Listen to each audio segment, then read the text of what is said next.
News Tamil செய்தி எதிரொலியாக செங்கல்பட்டு மாவட்டம் தாம்பரம் அருகே கனரக வாகனங்களில் டீசல் திருடிய நபர் கைது செய்யப்பட்டார். சிவசக்தி பஞ்சர் கடையில் லாரி ஓட்டுநர்கள் உதவியோடு திருடப்படும் டீசல் கள்ளச்சந்தையில் குறைவான விலைக்கு விற்பனை செய்யப்படுவதாக நியூஸ் தமிழ் தொலைக்காட்சியில் செய்தி வெளியானது. அதன் எதிரொலியாக சம்பவ இடத்திற்கு சென்ற போலீசார் 25 லிட்டர் தண்ணீர் கேன்களில் அடைத்து வைத்திருந்த சுமார் 300 லிட்டர் டீசலை பறிமுதல் செய்தனர்.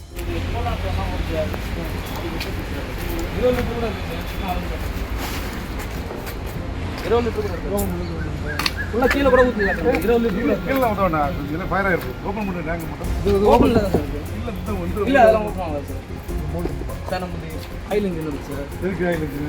டீசல் ஊற்றிக்கலாம் சார். ஒரு நாளைக்கு 15 லிட்டர் இப்போ தேவைப்படுமோ வாங்கி Tata AC 2 Tata AC sir. Mobile puncture கொடுக்குறோம். அதுக்கு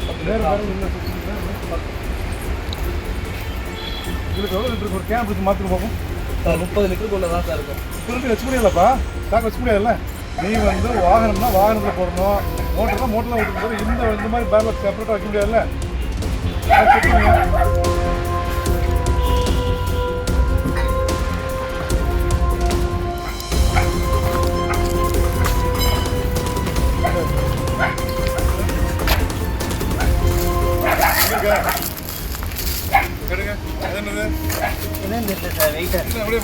அப்படியே வச்சு அப்படி ஓப்பன் பண்ணி போது பாருங்க. சேர்மன் வைங்க.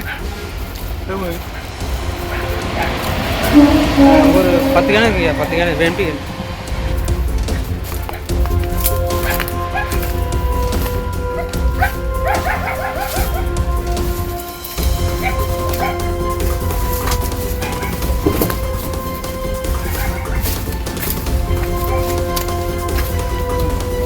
எல்லாமே டீசல் தானே. இது ஃபுல்லாக வந்துருக்குப்பா. அன்றைக்கி அந்த 1 2 3 4 5 6 7 8 9 10 ஒரு டேன் 25 டீசல் வேறு